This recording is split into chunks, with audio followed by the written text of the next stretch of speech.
naku, ang tagal ko na pala dito. Sa kakuha ng malunggay na wala na tuloy ang bahaw namin ng malunggay. Ako nakakauwi. 2 araw na po ako dito.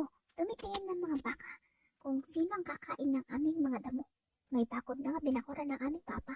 Hindi kayo tingnan natin ang aming Christmas tree na 2. Kahit hindi nalagyan ng dekorasyon kasi green na sila. O diba ang saya-saya, nakakawala ng stress at mga toxic na tao, buti na lang wala kaming kapitbahay dito. Yan po, titignan natin.